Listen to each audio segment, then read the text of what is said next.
we're doing this one from inside Jesse Ziegler's van because the wind outside is pretty gnarly, but I've got a pretty special guest today. He's let me ride his incredibly amazing adventure bike, and now I've got to be honest with you, this is not like a full-on test. This is a bit of a joyride because I'm not riding this thing anywhere close to what it can do. But this is, to my left, this is Chris Parker. Now, Chris runs Rottweiler Performance. Chris and I actually go way back. He did some of the stuff for our Pikes Peak bikes back in 2017, 2018. Chris built the Rottweiler Performance 790 Adventure, KTM 790 Adventure, that just finished 4th in the Sonora Rally. 9 seconds off the podium. Yeah, which is pretty bitchin' when you consider, guys like Ricky Brayback are in the event. By Wes, how do you pronounce his last name? Vannieuwenhuise. Wes Vannieuwenhuise from the Pacific Northwest. I mean, the guy's a beast of a rider. But yeah, Chris was gracious enough to give us a spin. Thanks, man. That was insane. My pleasure. Far out. It's kind of hard to begin to know where to start because there's so many things that are with this bike. You took, obviously, a stock 790 and then just Rottweilered it, basically. Pretty much. So sort of talk us through what's been done. Well, basically, what we want to do is prove what the bike can do from like a consumer standpoint. Basically, we didn't want to go so over the top with it that people would disassociate with it. We wanted to really test what we sell. So we built it up with, all the typical things that would protect a bike, the skid pans and the protection, that sort of thing. Outfitted it with a rally kit. But basically wanted to go out and prove that the parts we're selling were actually durable and prove the bike too. Yeah. And to our surprise, not really to our surprise, but we went out and Wes beats the living hell out of that thing. He really does. He's not a hard rider, but he'll go through a tire in a day. Yeah. We had to change tires. He is a big guy. Yeah. He twists it hard. Yeah. And they last. It held up pretty good. The motor runs really strong. We had no issues with that, and got everything tuned up to run properly. Basically just do what we did with it, and worked pretty well. Yeah. So motor essentially is stock. You've got a power commander on there. You've got how about a clutch?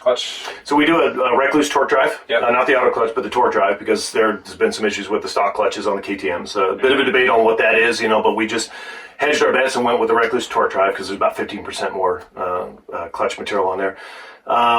Outside of that, the internals of the motor are bone stock.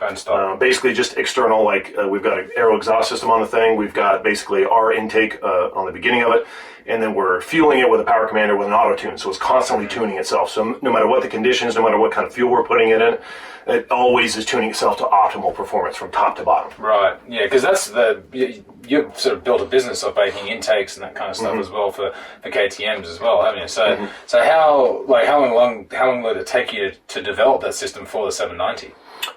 Like the mapping? Yeah. Well, we had some issues with that bike because it basically, on the other bikes you can just unplug the O2s, put dongles in there and remap them, and there's no engine light, everything's fine. On this bike we couldn't defeat the engine light, it's too smart. But on a race bike we don't care about engine lights. Engine lights don't really tell you anything other than your signals are unplugged or something like that. Anything that's serious like oil pressure, you're going to get a big display on your dash, so engine light's not a big deal to us. So we're able to defeat that, basically unplug the O2s, makes the system blind to the emission stuff, and then we're able to retune it from scratch with auto-tune, which makes the thing run really, really hard. With stock they're a little bit lethargic, they're going to run hot and they're going to run lean, and you're missing out on about 10 horsepower to the ground, really? when you leave them. Wow. We're getting about 10 out of it. Wow, okay. Just remapping and with an exhaust. Right. So what about suspension? Obviously very non-stock suspension on this thing. Non-stock, but it is available to the public. It's WP Pro components. It's valved and sprung by Conflict Performance, or Conflict Motorsports. It is stretched. Where are those guys based? He's in Texas. Okay. And it's this particular set of suspension is stretched to 270. Right. So the Pro components you can buy are 240 millimeters of travel, which is about 10 inches. These are stretched to 270, which is about 11. So, in order for Wes to run that hard on the bike, obviously we need as much travel as we can get. So it's a little bit of a horse to get on, especially with the power part seat. You notice getting on it, it's tall. Tippy toes. Yeah, you're on your toes, but in order for a bike to go that fast, that's what you need. But once you're on it, it feels like a normal dirt bike. If you go from that bike to a stalker, you feel like you're on a scooter. You feel cramped again because all the pull back on the bars, and it just feels funny. Yeah. What about the rear? Suspension? Yeah. Same thing, WP Pro component. So the front, you can stretch it with the stock components. The rear takes a different shaft. So Alex has a custom shaft put in there, and it drops it. And that's where we get the extra travel out of the rear. But that's Pro components as well. Okay, so what tires are you running? We're running Dunlop 908 in the rear, and a golden tire. I can't remember the name of the tire in the front. It's a golden tire in the front, and it's a Dunlop 908 in the rear, and then we ran IRC M5B in the dunes. So you guys were training through rears, and you were saying new tires every day, front and rear. Yeah, because he's just burning through these things. Yeah, Wes will go through. He'll put more damage on a 908 and 150 miles than I'll do 1,000 miles in Baja. I mean, he's just twisting the thing, you know. And we had to go. We literally went through a moose tube a day. A moose insert a day, which gets expensive, you know, but we don't want to risk that thing disintegrating because the big bikes, you know, they don't really make, you know, moose inserts for the big bikes yet. You know, they're still kind of soft. They simulate really low pressure and they get beat up. So we had to swap it every day. Right. Okay. And then we start looking at the rally gear itself. So you've got all the switches, the mounting, the maps and everything. Tell us a little bit of that. So what we did is we started out with a Rebel X rally kit, which is they come out of Italy. They're quite popular, and they use some of the KTM factory rally components in there, and they kind of build the system.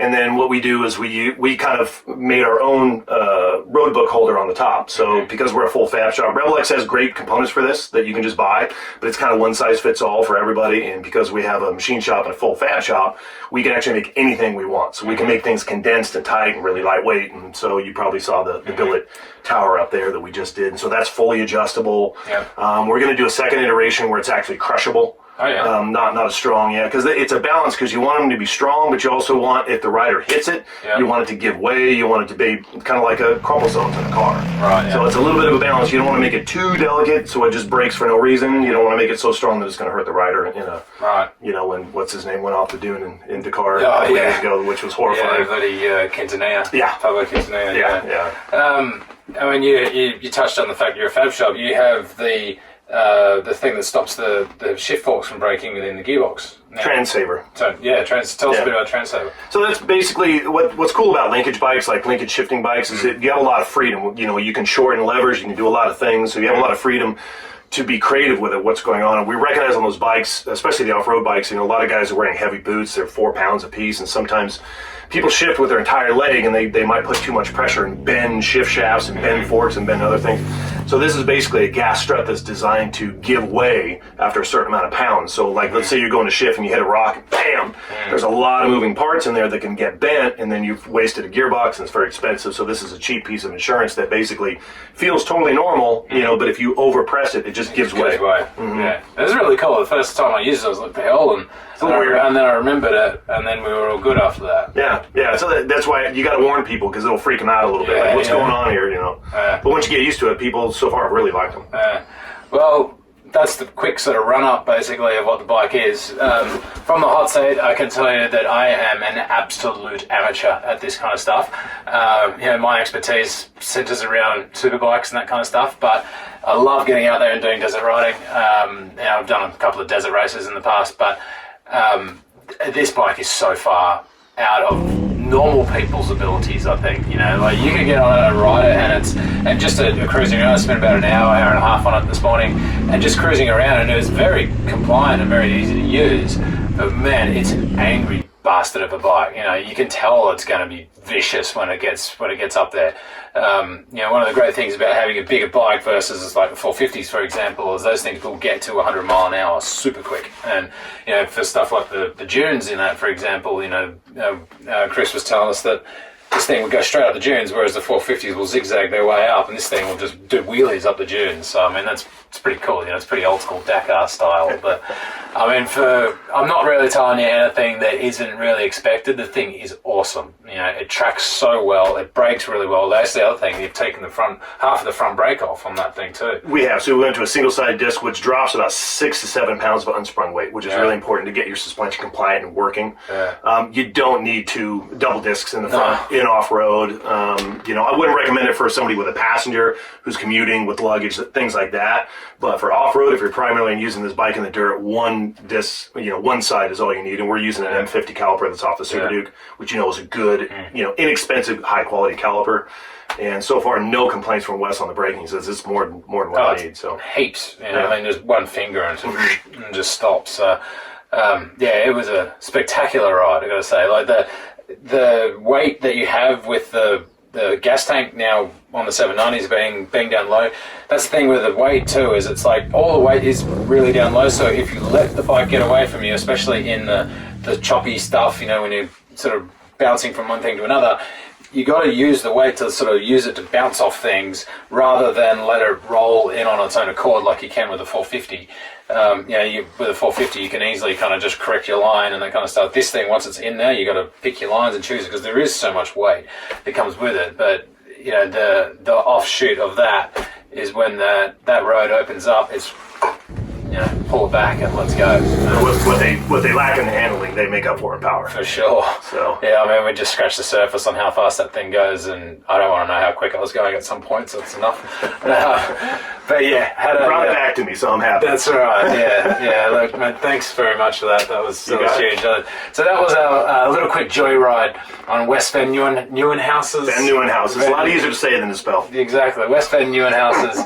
Dude, I tip the hat to you, man. Like, honestly, now that I've ridden your bike, I understand what a job that was to finish fourth in the Sonora Rally. That's some exceptional work. And thanks, guys. I hope you guys enjoyed this. Quick joyride, but amazing time on the Rottweiler 790 adventure.